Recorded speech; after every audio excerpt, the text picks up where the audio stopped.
Hi friends, I wanted to share a quick video on Hank Aaron. So one of the things that I collect primarily is elite, Hall of Fame player runs. So when I'm fortunate enough to have the entire run, I will do my best to share and show you some things, not just playing days. It's not just the straight run of cards.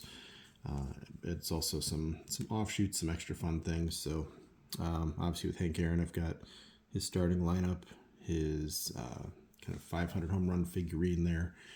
And then actually one of the coolest pieces I think I have is the authenticated Eddie Matthews Hank Aaron dual signature picture there. So that's actually one of my favorite Hank Aaron pieces.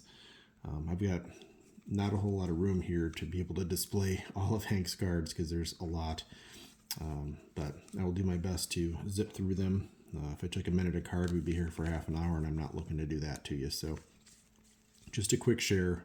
Most of my stuff, especially when it's such a long career, and a lot of those cards, honestly, you can pick up really affordably if you're willing to collect them raw. And I've had several of these for a really, really long time. A lot of these are 30 and 40 years in the collection. So I will do my best to share expeditiously, but I thought as I start sharing my player run collections, it would make a lot of sense to start alphabetically, and there's not a lot of players better to start with anyway than Hank Aaron, so kind of a double logical choice. But so I'm going to start, actually, before we get into the player run, with some of the newer stuff. And I know there's some controversy if these are super cool to collect, or if they're actually damaging true memorabilia. But I do definitely, I like the idea of saying, it gives me a chance to collect something that I wouldn't have otherwise had. So I don't really get too caught up with it's extremely low population, it's extremely hard to find, any of that stuff. To me, it's a small fragment of a bat. And in addition, when I pick these up, I really look at them as, is there, kind of a cool image, or you'll see with a lot of these, especially with other players. I only have a few Hanks, 4? Sometimes the write-up on the back is the most interesting part. So if you want to read any of those, just, hit pause for a quick second and take a look. And the other thing I wanted to share, back when I was a kid, we had series that would come out. There's 3 or 4 different kind of similar runs by different manufacturers. So cards like that, to me, what I just showed is kind of the modern day version of this. I love that there's inserts. I love that there's that, because this is really how I was learning about some of these players, be it, Gaudy era, tobacco card era, or even just, things from when my dad was a kid. He grew up in the 50s primarily, born in the 40s. So when you start to see these players in the 50s and 60s that were playing before I was born, one of the best ways you could learn about that was to pick up a card like this and say, hey Dad, tell me about, or what did you think? Or you'd be like, oh my gosh, yeah, that guy's great, remember watching him against this, and he'd start giving you the stories. And that's how a lot of this gets passed down. And obviously you couldn't do that for Jimmy Fox and Lou Gehrig and things, but Hank Aaron, he could, so that was always fun. So just a few little extra bonuses that are obviously not playing era, but some good stuff. So let's fire through the 70s and see what all we can share. So there's Hank, last card, 76, 75.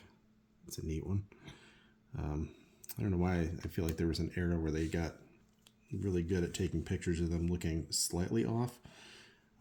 This one, I promise it's just the case. I did not buy that for $100.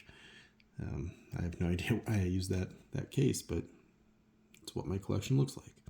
So 73 tops. That's a good one. I like one of him fielding. That's kind of a different for Hank, because obviously he's known so much to be a big hitter. 72, good looking card. 72, such a good looking card. I got 2 of them. 71, obviously always tough. Not a bad version. I don't know that I'd ever grade that, but nice clean looking card. Again, he's looking slightly off. I'm not sure why they do that so much, but that was the thing of the day. Nice clean back. One thing I like about 71s is picking up some of those O-Pee-Chee versions. Those are really cool to get a different back, so maybe I'll update this at some point with that extra card. And then wrapping out the 70s. There's the actual 1970, and that, I do like that a lot. The color, it's super bold. I like just the huge Henry Louis Aaron. But that really is a good one. It's almost like they did just walk in the dugout and say, hey, Hank, just kind of look it up. All right, let's dive into the 60s, which was a good decade for Hank cards. So got the 69, keep on stacking. 68s. I say 68s because I've got two of them just to enjoy. One's a little bit rougher than the other, so every so often I would pick one up and tell me if you're like this, if you're a player run collector. But sometimes I'll see one and I say, you know what, I can check it off the list. It's, the true definition of a filler card. It's one that you look at and you say, like, yeah, I'll enjoy that, but I wouldn't mind upgrading at some point.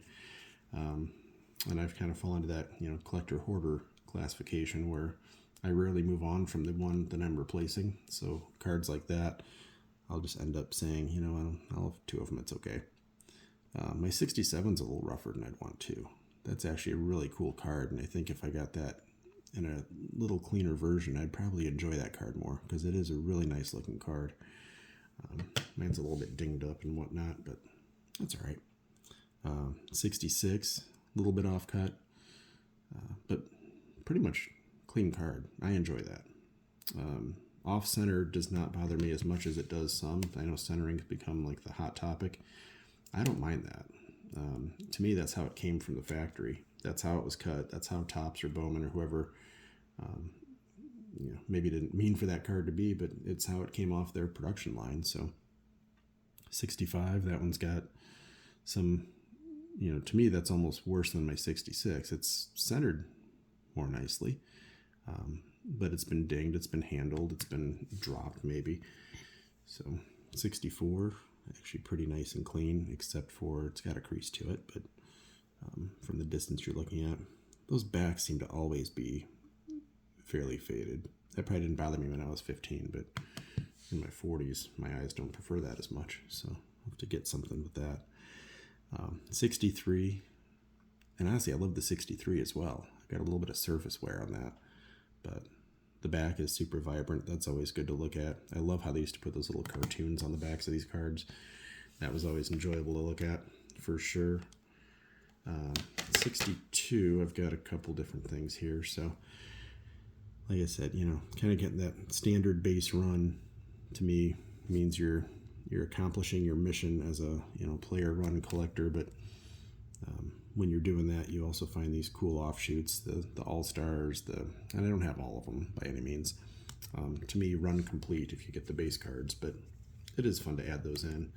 And then to go a little bit less common, it's authentic. Again, all these hand-cut things, you get 90% authentics and a few that are graded super high, and half the time that just means there's like a dotted line added or something. It's blank back, so there's nothing really too exciting to look at the back of it, but I thought that's just cool. Again, image, Hank with a glove to me is just, I don't know, a little more unique. 61, start getting into some of these other cool sets. I do have several of these MVP cards. I think those are really, really neat. The solid backgrounds, the extreme close-up of the player's face, you really get a nice image. Another one, All-Star. Those are neat. Sporting News popping out like that. This is probably another childhood era card. It isn't a screw down, but it's a kind of outlined screw down, so it's actually not like digging into the card or stretching the card or damaging the card, I hope. There's a little like recessed area where the card lays in, so it's almost more of a custom fit to the card, much like these cases I've had forever.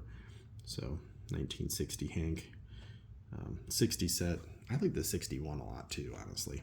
I think that's a really good looking set, but the 1960 is almost universally, no matter who you're looking at, Hank Aaron, Koufax, Mays, Mantle, they're all super, super neat. But that gets us through the 60s. So into the 50s, this would have been almost the filler 59 Hank Aaron. Nothing wrong with that. Good looking card. So I like that a lot. But I do like the 59 set a lot. So, and I don't do the player grade or collector grade, investor grade. It's a player grade. I'm not sure what that even means. But a 59 tops Hank Aaron in a 5 just looks so clean to me. I mean, as a kid, I would have said, this card's mint. This thing's elite. This is amazing. Love how that looks. So, and I do enjoy the 59. So I'll give that. I don't know if I'm ranking these as like a top 5, or I'll probably run out of room and get myself in trouble here. But this, I didn't have any of these until adulthood. I don't know why these weren't big when I was a kid.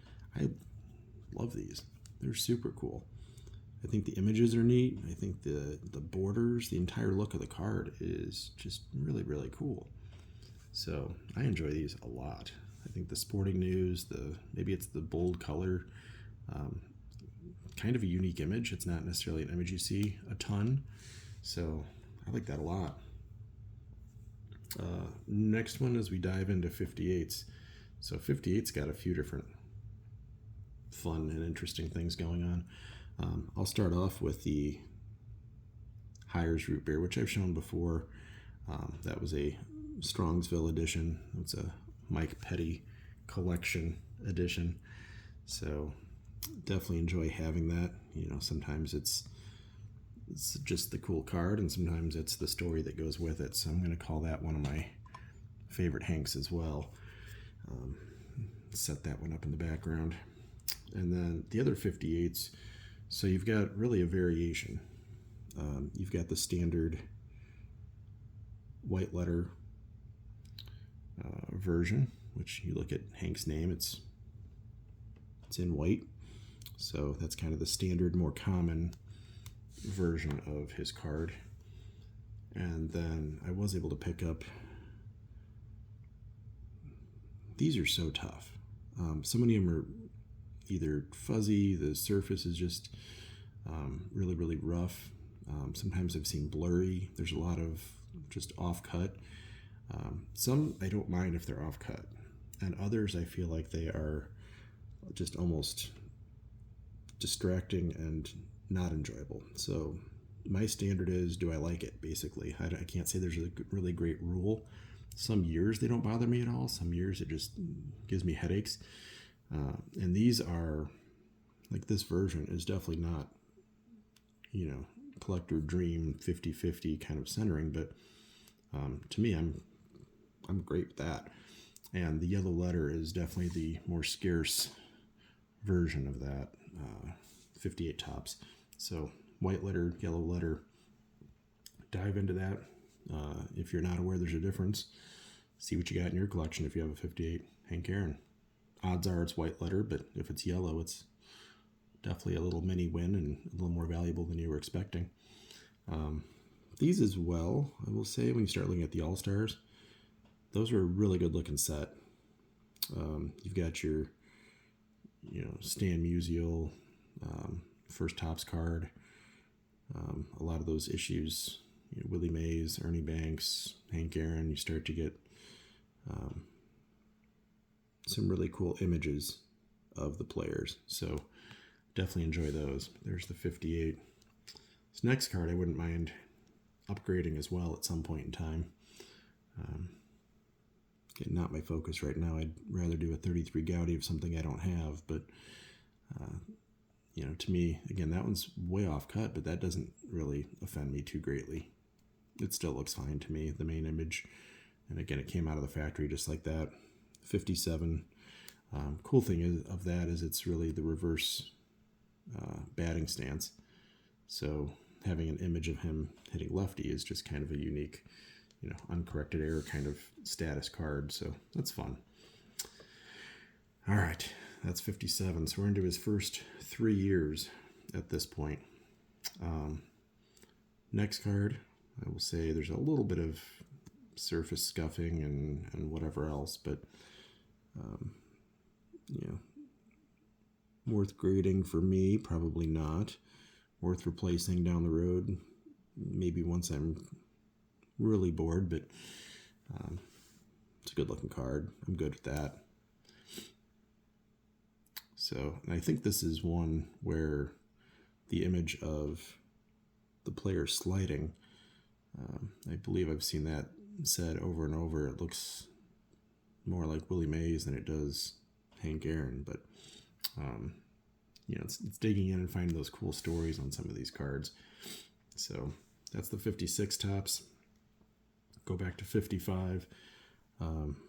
This card I will be sharing over and over and over. This is one of the few cards in my collection that I will hope, no matter what my kids decide to do, that this becomes one that is passed down in the family.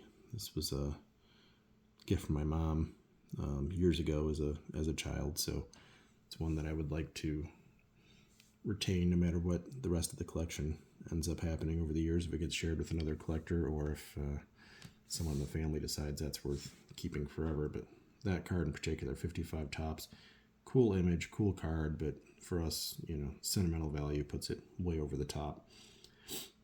55 Bowman. So I've actually got clearly it's a filler version of the card. Heavily stained, low cost, literally stained front and back.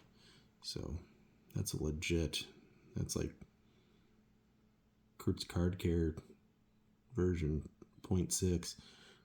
That's before they had 1.0 or 2.0 out for how to clean a card. I think that's card cleaning 30 years ago went wrong. So somebody soaked it in a mud puddle and it didn't turn out better. But that's okay. That's why I could afford it back when I was a kid. So fun just to have a 55 Aaron. It is a really, really cool image. I upgraded to a fair. And again, it's, the idea of value vintage isn't necessarily that all the cards are $10 and under. It's when you look at a card that's several $100s and you can pick one up for $50, you can still look at and appreciate. To me, would I pay 5 or 6 times this for a 5 or 6? I wouldn't. If I had an infinity budget, of course, I love seeing 5s and 6s, and they're gorgeous. But this one, for having such tough borders, isn't bad. Centering, not offensive. I would say the top is a little bit thinner. Surface, not terrible. Creasing damage, like it really is. To me, that's a really strong 1.5. Picking one up like that, really, really good value. I love it. And last but not least, that is not it.